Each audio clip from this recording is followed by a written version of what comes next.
Hello friends, how are you? Welcome to Professional Commerçant, my YouTube channel Accounts Boss. This is my total video number 79. Chapter I am teaching you change in profit sharing ratio and the lecture will be 9th.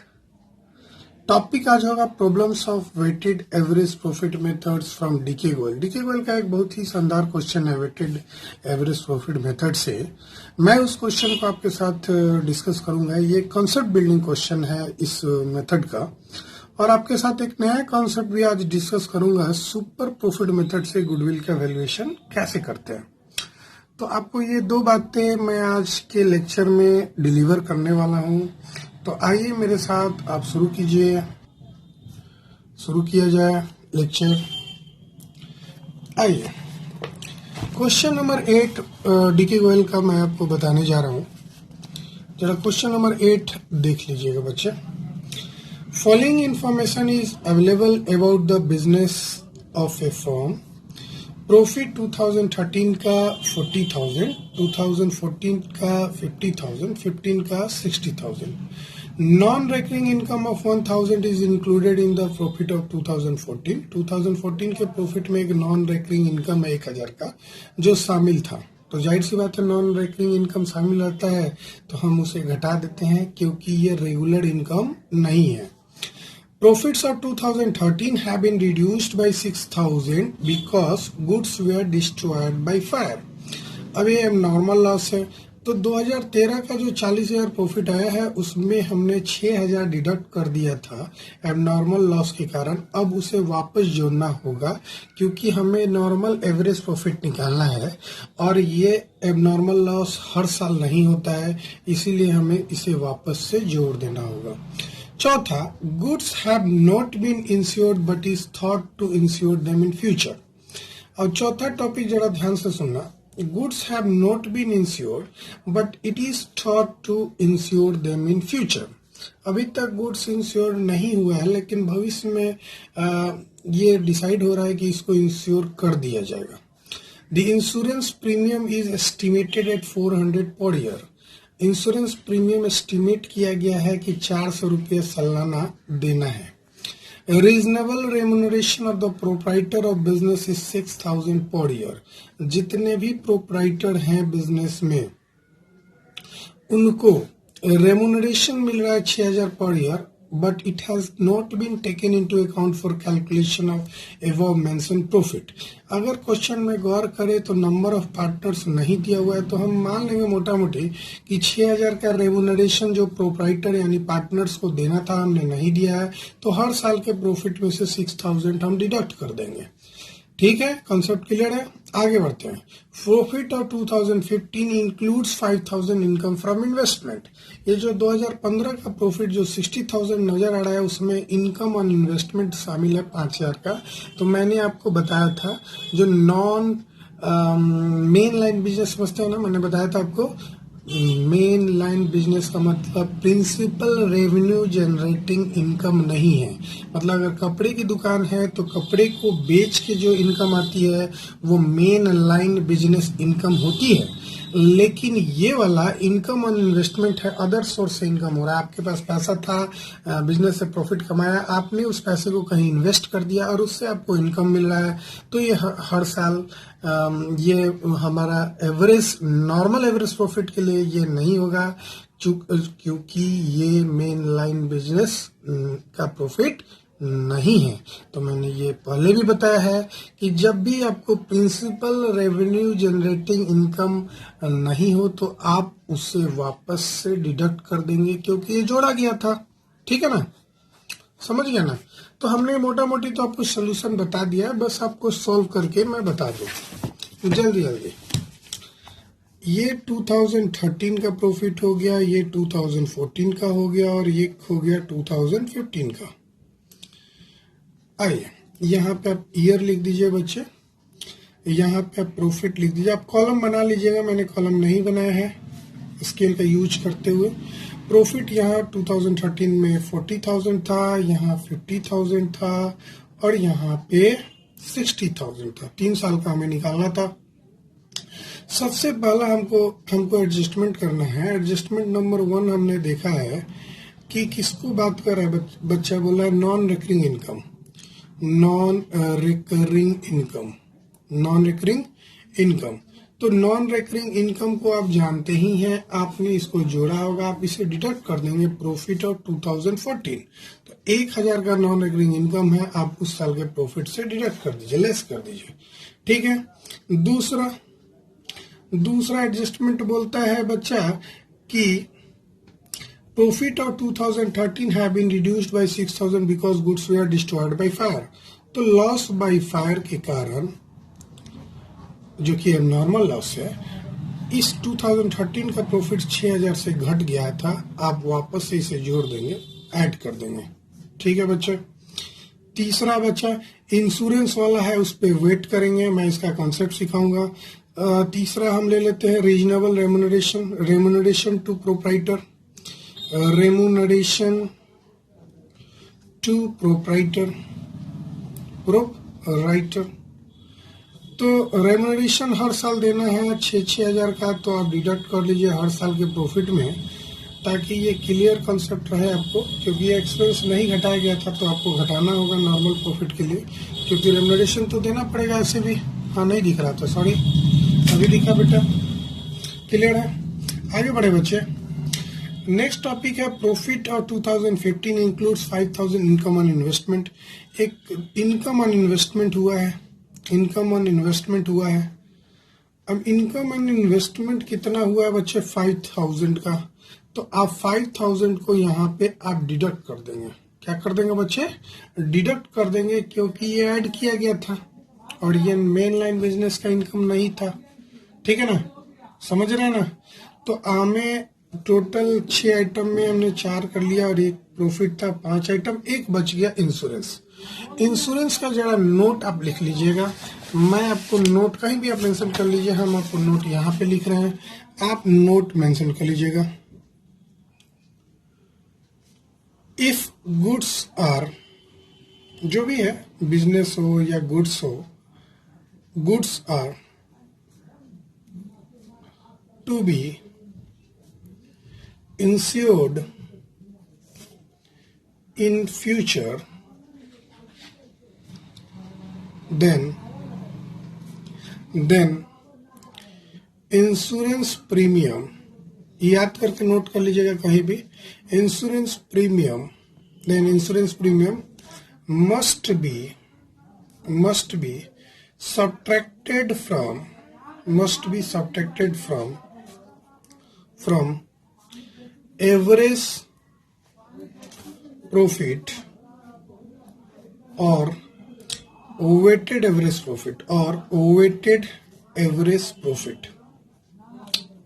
कहना चाह रहा है कि अगर goods insured हो रहा है future में, ये वर्ड लगा रहना चाहिए। तो हमारा रूल के अनुसार, कॉन्सेप्ट के अनुसार, बच्चा रूल नहीं है, कॉन्सेप्ट के आधार पे मैं बता रहा हूँ। कॉन्सेप्ट कहता है कि इंश्योरेंस प्रीमियम को आप सब्ट्रैक्ट करेंगे या तो एवरेज प्रॉफिट से या वेटेड एवरेज प्रॉफिट से, एक तो तरीका है। ठीक है। तो इस क्वेश्चन में क्लियरली लिखा हुआ था कि गुड्स फ्यूचर में इंश्योरेंस हो रहा है और इंश्योरेंस प्रीमियम एस्टिमेट भी हो रहा है 400 सालाना। तो आप सबसे पहले वेटेड एवरेज प्रॉफिट निकाल लीजिए और फिर उसमें से डिडक्ट कर लिए। एक ये वो रूल है। और दूसरा रूल, मैं ये कॉन्सेप्ट बताया, एकदम यही करना चाहिए आपको, लेकिन आप यहाँ से भी डिडक्ट कर लेंगे। जैसे ये 5वां नंबर यहाँ लिख दे इंश्योरेंस प्रीमियम और 400 सब में डिडक्ट कर ले, आप इस तरह भी बना के देखिएगा, आपका आंसर आ जाएगा। तो आप ये भी सही होगा, लेकिन मैं कॉन्सेप्ट के आधार पे ही बनाऊंगा। मैं ये आंसर लाने के तरीके से थोड़ा सा अलग बताऊंगा। जैसे कि आप बहुत सारे टीचर यहाँ पे लेस कर देते हैं इंश्योरेंस प्रीमियम और डिडक्ट करके बना देते हैं। एक्चुअली कॉन्सेप्ट तो कहता है कि जो भी इंश्योरेंस प्रीमियम हो और फ्यूचर में उसका इंश्योरेंस प्रीमियम हमको देना है, तो फ्यूचर वाला जो भी आइटम है, तो जो एवरेज प्रॉफिट आएगा ना, उसमें से डिडक्ट कर लीजिएगा। कॉन्सेप्ट यही कहता है। मैं अपने कॉन्सेप्ट को ही बेस मान के इसे बनाता हूँ। तो अभी सबसे पहले हमको नॉर्मल प्रॉफिट निकाल लेना है। दिख रहा है ना बच्चा? हाँ सर दिख रहा है। तो नॉर्मल प्रॉफिट निकालने के लिए बाबू यहाँ पे आप सॉल्व करेंगे तो 40,000 में 6,000 जोड़ के 6,000 घटा देंगे तो ये 40,000 ही आएगा। क्लियर है बच्चे? अब 50,000 में 1,000 यहाँ घटा दो, नॉन रिकरिंग इनकम जो हुआ था, और रेम्यूनरेशन 6,000 7,000 घटा दो तो 43,000 ही आ जाएगा बच्चा, कोई दिक्कत नहीं। और 60 में 11 घटा दो, 6 ये और 5 है, तो 60 में से 10 गया तो बच्चा 50 होगा। 50 में से 1,000 और घटा दोगे तो ये 49,000 कुछ आ जाएगा लमसम। क्वेश्चन में वेट असाइंड करके दिया हुआ है, अगर वेट असाइंड नहीं होता तो आप वेट असाइंड खुद से कर लेते हैं। तो क्वेश्चन में क्लियरली बोला है कि 2013 के लिए वेट है 1, 2014 के लिए वेट है 2 और 2015 के लिए वेट है 3। तो जब वेट लग जाता है तो आप इसको नाम दे देंगे बच्चे, यहाँ ए लिख दो, यहाँ बी लिख दो, और यहाँ ए इंटू बी मतलब वेटेड प्रॉफिट निकाल लो, वेटेड प्रॉफिट। अब वेटेड प्रॉफिट का फॉर्मूला आप जानते हैं बच्चे, ए इंटू बी होगा। तो ये 40,000 इंटू 1 करेंगे तो 40,000 आ जाएगा। ये 3 2 जा 6, 4 2 जा 8 हो जाएगा, मतलब 86,000 हो जाएगा। 9 3 जा 27, कैरी ओवर 2, 4 3 जा 12 और 2 14, 147,000 आ जाएगा बच्चा। क्लियर है ना? ठीक है, क्लियर है बच्चा? 147,000। हाँ, अब बच्चे आप क्या करेंगे, हमारा वेटेड प्रॉफिट निकल गया तो आप निकालेंगे weighted average profit. Weighted average profit, ये प्रोडक्ट ऑफ वेटेड प्रॉफिट था बच्चा, ठीक है, प्रोडक्ट ऑफ वेटेड प्रॉफिट मैंने आपको बताया था। वेटेड एवरेज प्रॉफिट निकालने का कॉन्सेप्ट तो आप जानते ही हैं बच्चे। सबसे पहले आप 40,000 को 86,000 में जोड़ देंगे और 147,000 भी जोड़ देंगे, और जो आएगा उसको पूरा वेट से डिवाइड कर देंगे। तो वेट का सम कितना हुआ, 3 + 2 5 + 1 6। तो जरा निकाल के बता दो हमारा वेटेड प्रॉफिट कितना है।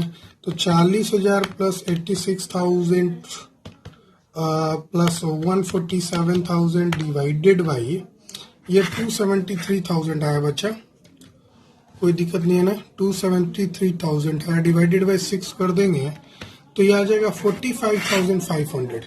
मैं यहाँ लिख रहा हूँ बच्चे, बोल रहा हूँ, लिखिएगा 45,500, 45,500। क्लियर है बच्चा? 45,500, ठीक है बच्चा। अभी उसके बाद हमें गुडविल निकालना है, सॉरी एडजस्ट करना है इंश्योरेंस प्रीमियम। तो वेटेड एवरेज प्रॉफिट आपका आया था ₹45,500, लेस करेंगे इंश्योरेंस प्रीमियम। चूंकि भविष्य में आपको इंश्योरेंस प्रीमियम देना है तो आपका एग्जैक्ट प्रॉफिट निकालने के लिए तो इंश्योरेंस प्रीमियम प्रॉफिट लिख दिया मैंने। इंश्योरेंस प्रीमियम आपको डिडक्ट करना होगा बच्चा। मैं क्या बोलना चाह रहा था सुनना, भविष्य में आपको तो इंश्योरेंस प्रीमियम 400 रुपया का भविष्य में देना ही पड़ेगा। तो वेटेड प्रॉफिट निकालने के लिए, वेटेड एक्चुअल वेटेड प्रॉफिट निकालने के लिए आपको ये प्रीमियम तो घटाना ही पड़ेगा गुडविल कैलकुलेशन के लिए। बात समझ रहे हैं?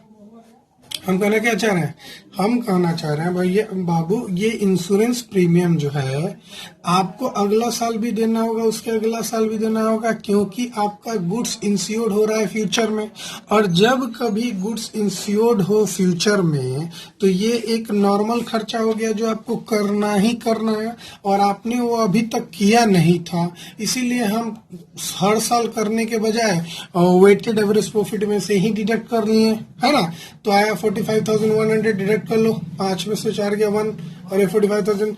देयरफॉर गुडविल इक्वल टू, आपको मालूम है ना गुडविल का फॉर्मूला, बच्चे नहीं मालूम है तो फिर से याद कर लेना, weighted average profit into number of year purchase. और क्वेश्चन में बच्चे नंबर ऑफ ईयर परचेस 2 दिया हुआ था, तो 45,100 इंटू आप 2 कर लो। अब इसको सोल्व करोगे तो बच्चे 90,200 आ जाएगा।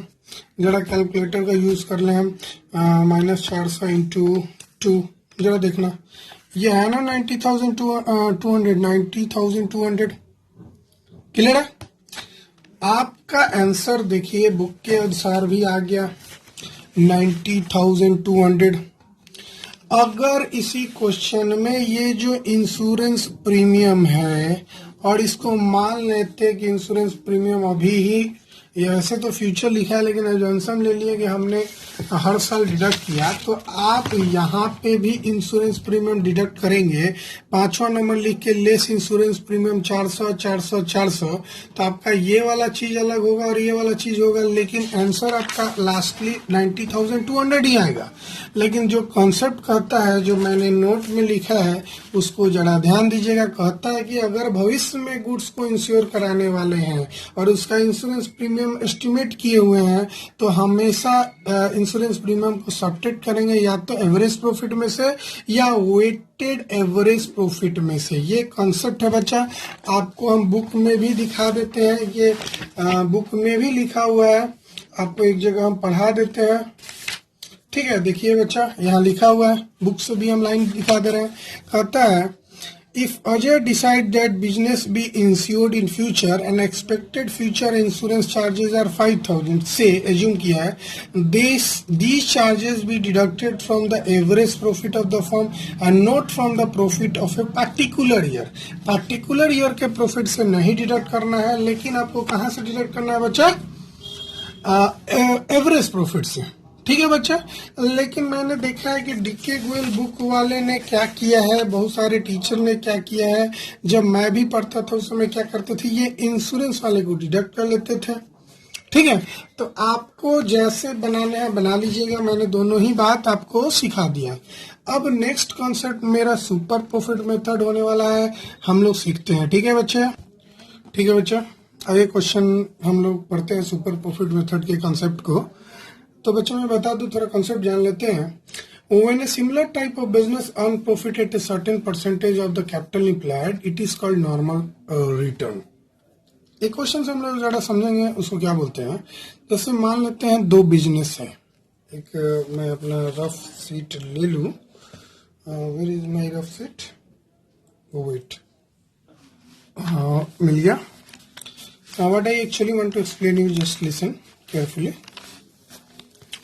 हाँ ध्यान देना बच्चा, मान लेते हैं एक बिजनेस है, एक फॉर्म है जिसका नाम है एक्स और एक दूसरा फॉर्म है जिसका नाम है वाई। ठीक है बच्चे, दोनों क्लॉथ मर्चेंट हैं। दोनों क्या है बच्चे? क्लॉथ मर्चेंट हैं।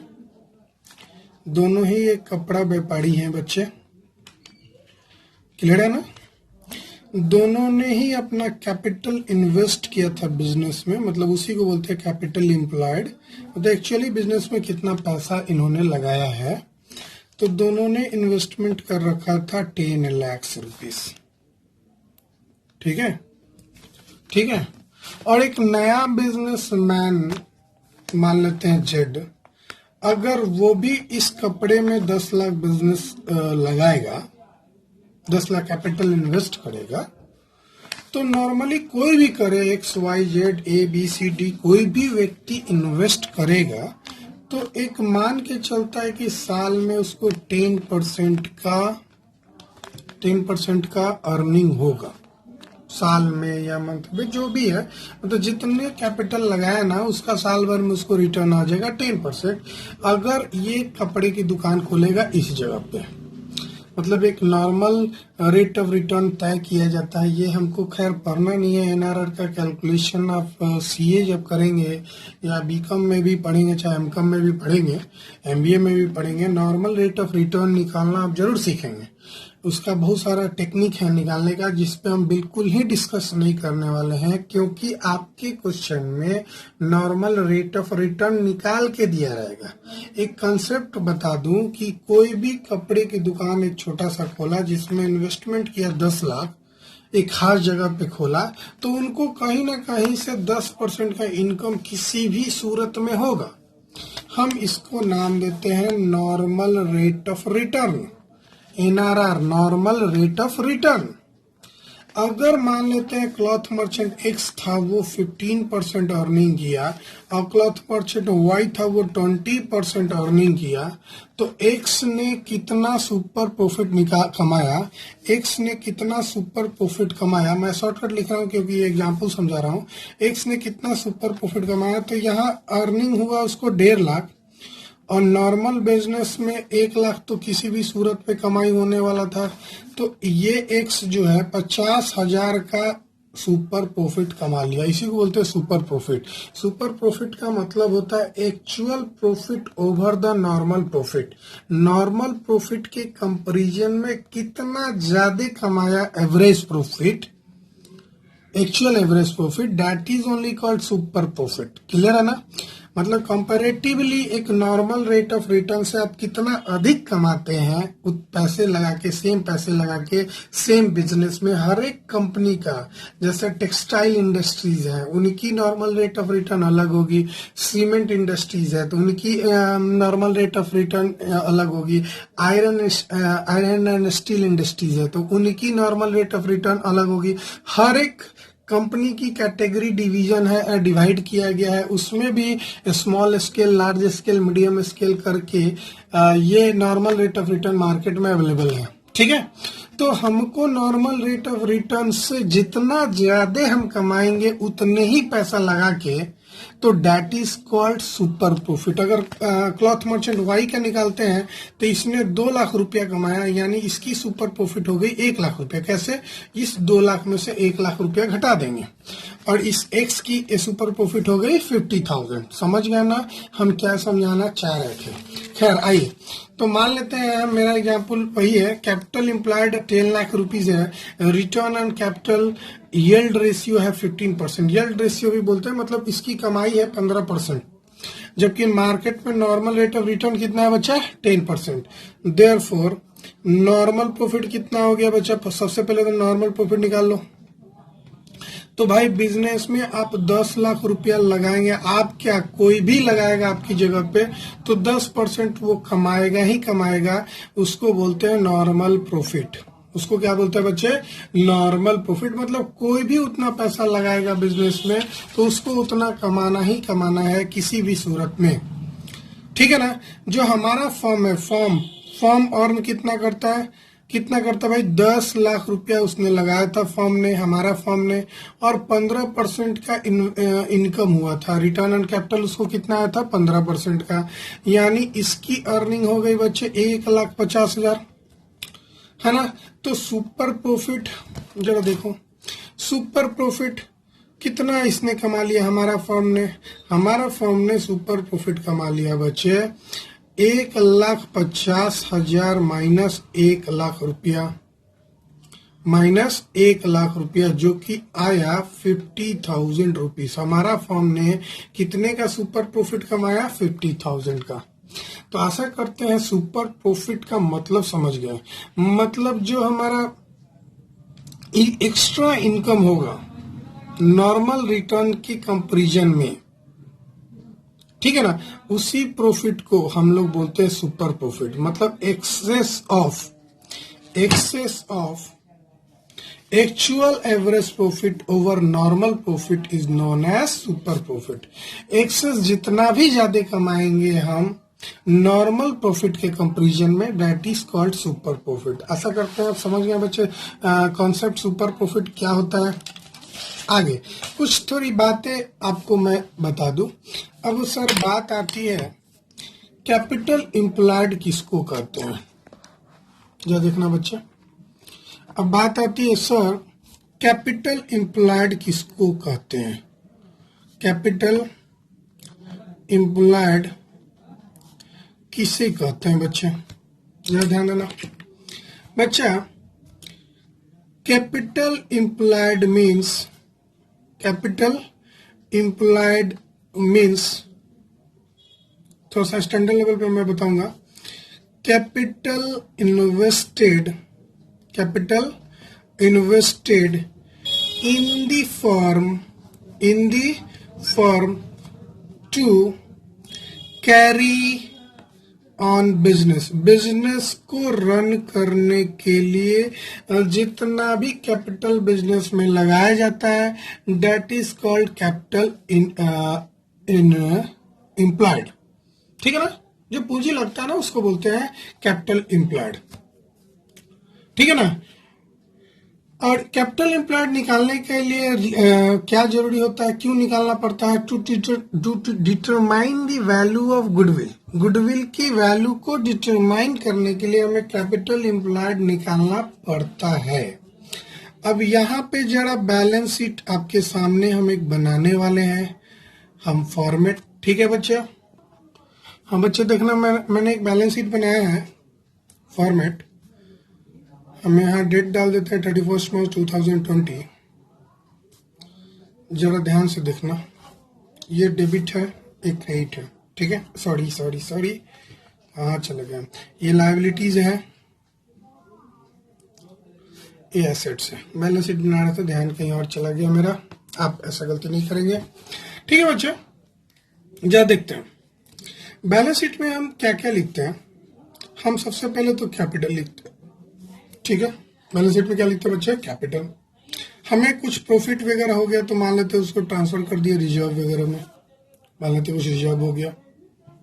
ठीक है, फिर हमारा नॉन करंट लायबिलिटी होता है, नॉन करंट लायबिलिटीज होता है। ठीक है बच्चा, और दूसरा बच्चा होता है करंट लायबिलिटीज। क्या होता है?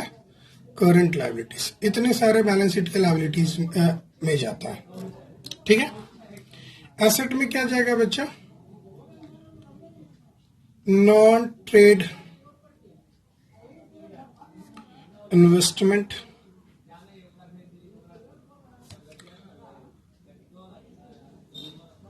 नॉन करंट इन्वेस्टमेंट बोलिए ज्यादा अच्छा रहेगा। Non current investment, non current assets और करंट एसेट्स। करंट एसेट्स इतने चीज बैलेंस शीट में जाते हैं नॉर्मली। मैं आपको कंपनी के टाइप से बता दिया, लेकिन ये बैलेंस शीट पुराना ही है, आप पढ़े होंगे। इतनी चीज बैलेंस शीट में जाता है। ठीक है, अगर हम आपसे पूछे कि भाई बाबू आप हमें ये बताओ कि कैपिटल एम्प्लॉयड बिजनेस में कितना है। ठीक है, बिजनेस में कितना कैपिटल एम्प्लॉयड है, तो कैसे निकालेंगे बताओ? कैसे निकालेंगे भाई? आप इनको जोड़ देंगे तो आपका कैपिटल एम्प्लॉयड हो जाएगा। दूसरा तरीका, भाई कैपिटल और प्रॉफिट जोड़ के एक ही होता है बच्चा, याद रखिएगा। तो क्या कर सकते हैं इसको निकालने के लिए? क्या कर सकते हैं, मान लो ये 500 है, ये 300 है, ये 200 है, 1000 हो गया। ये मान लो 300 है, ये 250 है, 450 ले लो, तो 4 3 7, ये 350 ले लो, तो 4 7 1 800 और ये 200 हो गया। ये दोनों सेम हो गया, थोड़ा अलग कर लेते हैं, इसको 500 कर लो, तो ये 150 हो गया बच्चा। क्लियर है? अब समझ गया? मैंने इसे 350 लिया, ये 500 लिया, ये 150 लिया। अभी जोड़ के कितना होगा? 5 3 8 9 1 10, 1000 हो गया। अगर हम आपसे पूछे कि भाई कैपिटल एम्प्लॉयड कितना होगा, इधर से निकालो लायबिलिटी साइड से, तो आप क्या करोगे? सर टोटल लायबिलिटी में से इन दो चीजों को घटा देंगे, नॉन करंट लायबिलिटी और करंट लायबिलिटी, तो मेरा निकल जाएगा कैपिटल एम्प्लॉयड। क्या निकल जाएगा बच्चा? Capital employed. बात समझ रहे ना? कैपिटल एम्प्लॉयड कैसे निकलेगा? आप जितने भी नॉन करंट लायबिलिटी है, सॉरी टोटल लायबिलिटी है, टोटल लायबिलिटी कितना है बच्चा? जरा पुट करें 1000। इसमें से जो नॉन करंट लायबिलिटी है 300, उसको घटा दो, और जो करंट लायबिलिटी है 200, उसको घटा दो। अभी घट के जो आएगा, जरा बताओ घट के कितना आया? 500 रुपया। यही आपका कैपिटल एम्प्लॉयड होगा। क्या होगा बच्चा? Capital employed. बिजनेस में इतना ही पूंजी लगा। अगर हम एसेट साइड से भी बोले तो यही फॉर्मूला होगा, टोटल एसेट्स में से इन दोनों को घटा देंगे तो आपका ये निकल जाएगा कैपिटल एम्प्लॉयड, मतलब बिजनेस में कितना पूंजी लगा। ये तो आपका हो गया नॉर्मल क्वेश्चन, अगर होगा तो आप ऐसे बना लेंगे। थोड़े स्टैंडर्ड लेवल के क्वेश्चन, इजी क्वेश्चन के लिए होता, थोड़ा स्टैंडर्ड लेवल के लिए मैं आपको कुछ बता दूं कैसे आप कैपिटल एम्प्लॉयड निकालेंगे अपने बिजनेस के लिए, सॉरी गुडविल कैलकुलेशन के लिए। तो सबसे पहले तो हम लायबिलिटीज साइड अप्रोच को ध्यान देते हैं। अब लायबिलिटी साइड अप्रोच और एसेट साइड अप्रोच क्या है, जैसे कि लायबिलिटी साइड में आपने क्या किया कि टोटल लायबिलिटी में से इन दोनों को घटा दिया तो आपका कैपिटल एम्प्लॉयड निकल गया, इसको बोलते हैं लायबिलिटी साइड अप्रोच। हम एसेट साइड से आपको निकालने के लिए बोलते तो टोटल एसेट्स में से फिर इनको घटा देते तो आ जाता वो, है ना, ये कैपिटल एम्प्लॉयड आ जाएगा, क्योंकि टोटल लायबिलिटी और टोटल एसेट दोनों बराबर होता है। ठीक है बच्चा, और भी मेथड है इसमें जो हम आपको 12th में ही पढ़ाएंगे, लेकिन रेशियो चैप्टर में पढ़ाएंगे, वहां भी एक कैपिटल एम्प्लॉयड पढ़ना है, लेकिन वहां पे कंपनी का पढ़ना है, तो कुछ और डिटेल में हम इधर से बताएंगे। फिलहाल हम अभी कंपनी नहीं पढ़ा रहे हैं, पार्टनरशिप फॉर्म पढ़ा रहे हैं, तो कैपिटल एम्प्लॉयड आपको हौच-पच नहीं कर रहा है। हाँ ये बच्चे एकदम ध्यान दीजिएगा, आपका जो कैपिटल एम्प्लॉयड है ना वो दो जगह आपको पढ़ना है, एक तो पार्टनरशिप के गुडविल कैलकुलेशन में पढ़ना है और दूसरा कंपनी चैप्टर में रेशियो एनालिसिस, अकाउंटिंग रेशियो एक चैप्टर है, वहां पे आपको कैपिटल एम्प्लॉयड निकालना पढ़ना है। तो दोनों जगह थोड़ा क्या बहुत अलग हो जाता है, जो हम आपको सिखा देंगे। ठीक है बच्चे, खैर अभी लायबिलिटी साइड अप्रोच से फॉर्मूला लिखिएगा कैपिटल एम्प्लॉयड का। मैं अभी स्टेटमेंट फॉर्मेट में ही आपको बता रहा हूँ, बैलेंस शीट फॉर्मेट वाला आप भूल जाइए, इजी क्वेश्चन के लिए मैंने बताया। तो अगर हम बात करें इसका कैपिटल एम्प्लॉयड फॉर्मूला का, तो आप सबसे पहले तो कैपिटल में रिजर्व जोड़ दीजिएगा। तो एक तो फॉर्मूला हो गया कि सर कैपिटल और रिजर्व जोड़ देंगे तो पता चल जाएगा कि कैपिटल एम्प्लॉयड कितना है। अगर क्वेश्चन में गुडविल दिया हुआ है ना पहले से, तो जरूर आप उसको डिडक्ट कर लीजिएगा। गुडविल दिया रहेगा तो आप डिडक्ट कर दीजिएगा, ब्रैकेट में लिख लीजिए, गुडविल के नीचे लिख रहे हैं, गुडविल के बगल में if any existing in the books, अगर कुछ बुक्स में मतलब बैलेंस शीट में आपको दिखे तो आप उसको डिडक्ट कर लीजिएगा। और एक चीज डिडक्ट कीजिएगा, फिक्टिशियस एसेट। फिक्टिशियस एसेट्स को कंपनी में नहीं पढ़ना है हम लोग को, हमारे जो कंपनी का बैलेंस शीट है ना बच्चे, उसमें फिक्टिशियस एसेट्स की पढ़ाई हमें नहीं करनी है, लेकिन पार्टनरशिप में आपको फिक्टिशियस एसेट देखने को मिलेगा। ठीक है ना, तो फिक्टिशियस एसेट्स माइनस कर लीजिएगा। और एक और चीज माइनस कीजिएगा जिसका नाम है non trade investment.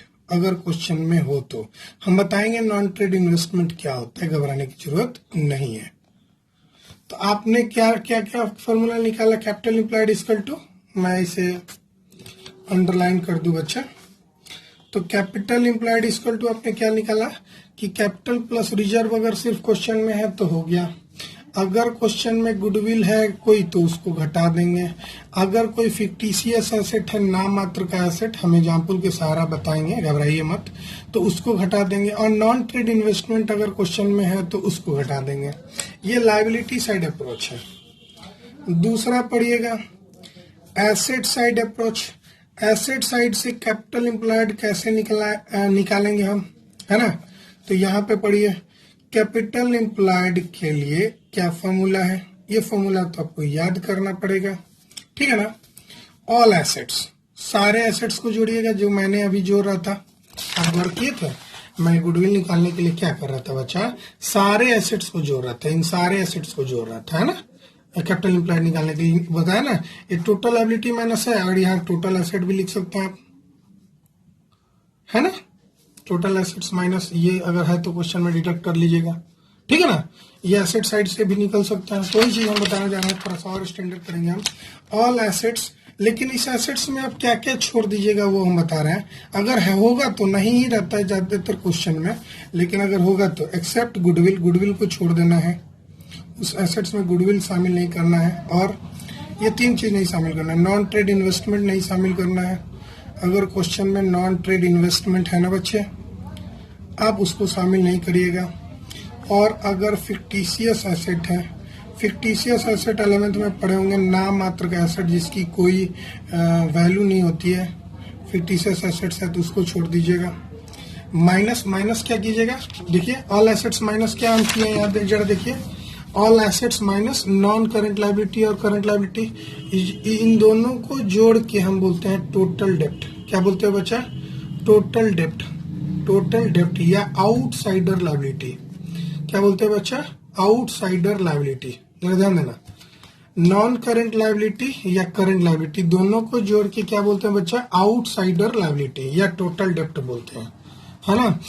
Non current liability जो लॉन्ग टर्म लोन है, जैसे बैंक लोन, डिवेंचर वगैरह आ जाता है। करंट लायबिलिटी में तो आपको मालूम है ना, करंट लायबिलिटी की एग्जांपल बिल्स पेबल हो गया, ट्रेड पेबल हो गया, आउटस्टैंडिंग एक्सपेंस हो गया, ये सारे करंट लायबिलिटी की एग्जांपल है। नॉन करंट लायबिलिटी की एग्जांपल हो गया जैसे बैंक लोन हो गया, डिवेंचर हो गया, बॉन्ड हो गया, लंबे समय के लिए आपने बैंक लोन ले रखा है, तो ये सारे नॉन करंट लायबिलिटी के एग्जाम्पल है। क्लियर है ना बच्चे। तो आपको क्या करना है बच्चे, टोटल एसेट्स में से क्या घटा देना है, टोटल डेप्ट घटा देना है, मतलब आउटसाइडर लायबिलिटी घटा देना है ना। तो यहां लिख देंगे ऑल एसेट्स एक्सेप्ट कौन कौन छोड़ के माइनस, वही चीज जो हम पीछे बताया ना, उसको थोड़ा इलेबोरेट किया और कुछ नहीं। आउटसाइड लायबिलिटीज, आउटसाइड लायबिलिटीज का मतलब सारे एक्सटर्नल लायबिलिटीज, यहां लिख लो। आउटसाइडर लायबिलिटी का मतलब एक्सटर्नल लायबिलिटी, एक्सटर्नल लायबिलिटी का मतलब अरे छोटा वाला लॉन्ग टर्म लोन या शॉर्ट टर्म लोन दोनों मिला के लायबिलिटीज। क्लियर हो गया ना बच्चे। तो मैंने आपको ये बैलेंस शीट अगर आप पढ़ लिए हैं तो बैलेंस शीट के आधार पे ही आप फॉर्मूला समझ गए होंगे, है ना, कि भाई हमको ये फिगर 500 रुपया लाना है, तो आप इस 1000 में से इन दोनों को घटा देंगे तो आ जाएगा, या इस 1000 में इन दोनों को घटा देंगे तो आ जाएगा। इस पे अभी चर्चा नहीं की है, इसको भी होता है यूज करके बनाना, लेकिन आपको अभी पार्टनरशिप में नहीं पढ़ना है, ठीक है बच्चे। खैर, तो अभी कैपिटल एम्प्लॉयड का थोड़ा और डिटेल में बताया कि किस किस आइटम को छोड़ देना है। जैसे अगर कैपिटल एम्प्लॉयड उधर से निकालते हैं तो कैपिटल प्लस रिजर्व तो होता है, लेकिन अगर क्वेश्चन में गुडविल दिया हुआ है, फिक्टिशियस एसेट दिया हुआ है, नॉन ट्रेड इन्वेस्टमेंट दिया है, तो आप उसे जरूर से घटा देंगे, ठीक है। एसेट साइड अप्रोच में कैपिटल एम्प्लॉयड का फॉर्मूला में हमने क्या बताया बच्चा, all asset except goodwill, non trade investment, fictitious asset और आउटसाइड लायबिलिटी, ये देखेंगे। ऑल एसेट्स में से ये घटाना है, सिर्फ आउटसाइड लायबिलिटी, लेकिन ऑल एसेट जब जोड़िएगा ना उसमें 3 चीज को छोड़ दीजिएगा अगर क्वेश्चन में दिया हुआ है, तो एकदम ध्यान दीजिएगा। अब सवाल ये उठता है कि सर ट्रेड इन्वेस्टमेंट क्या होता है और नॉन ट्रेड इन्वेस्टमेंट क्या होता है, जरा हमें बताइए। भाई ट्रेड इन्वेस्टमेंट तो हमको पढ़ना ही नहीं है, खैर पहली बात याद रखिएगा, ट्रेड इन्वेस्टमेंट 12th लेवल पे पढ़ना ही नहीं है। अगर क्वेश्चन में कोई भी इन्वेस्टमेंट है तो समझिएगा नॉन ट्रेड इन्वेस्टमेंट है, 12th लेवल पे ट्रेड इन्वेस्टमेंट नहीं पढ़ना है। फिर भी those investments that are made in another enterprise for the furtherance of own business. हम इसको समझाते हैं बच्चा डिटेल में, घबराइए मत। हेलो बच्चे, तो मैं बता रहा था आपको trade investment, those investment that are made in another enterprise for the furtherance of on business. इसका मतलब हुआ, ट्रेड इन्वेस्टमेंट का मतलब होता है आपने कहीं इन्वेस्टमेंट किया है अपने बिजनेस को बढ़ाने के लिए। जैसे कि मान लेते हैं आप किसी कंपनी के डीलरशिप लेने के लिए मान लेते हैं होंडा का डीलरशिप आप लेना चाहते हैं, तो होंडा के डीलरशिप लेने के लिए होंडा कंपनी को आप जो सिक्योरिटी डिपॉजिट देंगे ना, अब ये सिक्योरिटी डिपॉजिट आप कमाने के लिए नहीं कर रहे हैं, उसको जो डिपॉजिट आप दे रहे हैं उससे आप अर्निंग तो डायरेक्टली नहीं कमा रहे हैं, लेकिन उससे आपकी जो दुकान है, शोरूम है होंडा का, वो खुल जाएगी, आपको डीलरशिप मिल जाएगी और आप अपना कमाने लगेंगे, मतलब आपका बिजनेस बढ़ जाएगा। मतलब लाइसेंस प्राप्त कर लिए, डीलरशिप ले लिए, उसके लिए आपने जो सिक्योरिटी डिपॉजिट दिया, that is all called trade investment. Trading purpose के लिए आपने जो इन्वेस्टमेंट कर रखा है उसको बोला जाता है ट्रेड इन्वेस्टमेंट। लेकिन नॉन ट्रेड इन्वेस्टमेंट क्या होता है, जरा ध्यान देना, ये आप नॉर्मली जानते होंगे, यही आप नहीं जानते होंगे बच्चे। नॉन ट्रेड इन्वेस्टमेंट जानते हैं बच्चे क्या होता है? मान लेते हैं कि those investments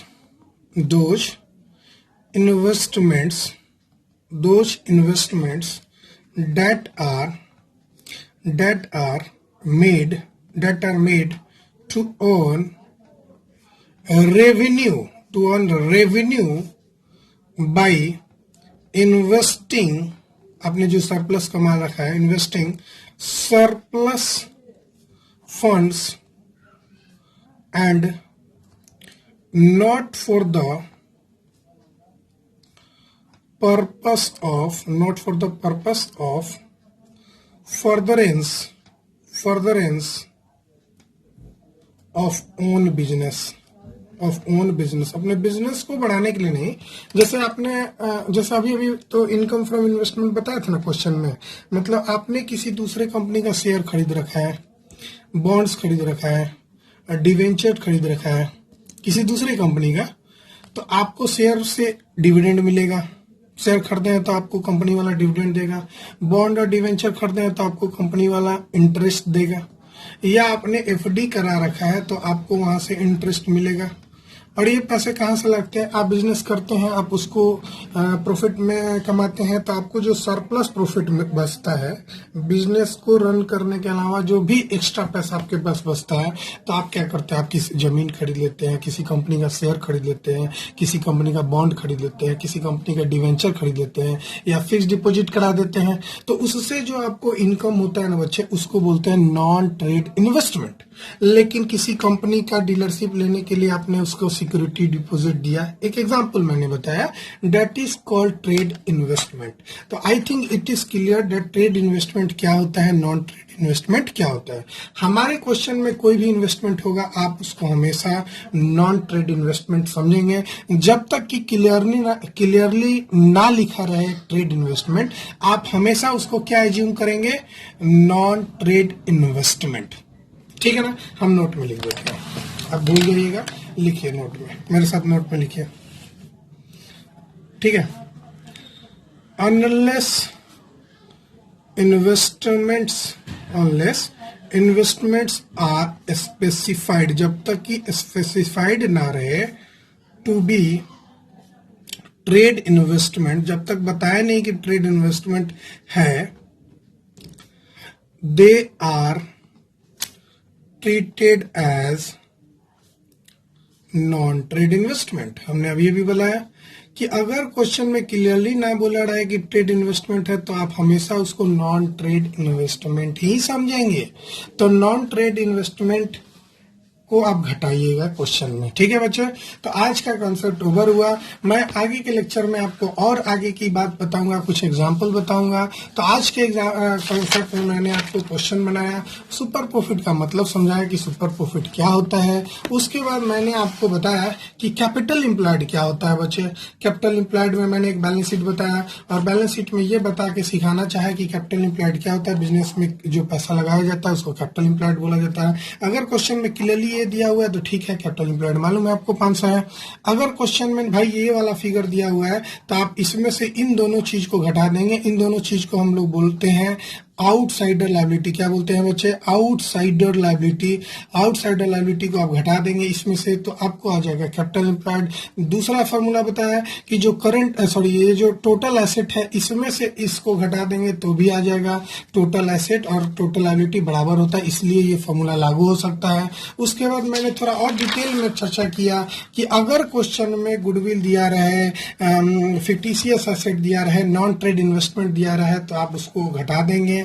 अगर एसेट साइड की तरफ देखेंगे तो जब ऑल एसेट्स जोड़ेंगे तो उसमें 3 चीजों को छोड़ देंगे, बाकी को जोड़ लेंगे, और उसमें से आउटसाइड लायबिलिटी घटा देंगे, मतलब एक्सटर्नल लायबिलिटी घटा देंगे, तो आपका कैपिटल एम्प्लॉयड निकल जाएगा। फिर मैंने आपको ट्रेड इन्वेस्टमेंट और नॉन ट्रेड इन्वेस्टमेंट के बारे में बताया इन डिटेल। मिलते हैं अपने नेक्स्ट लेक्चर में। Thank you, bye bye.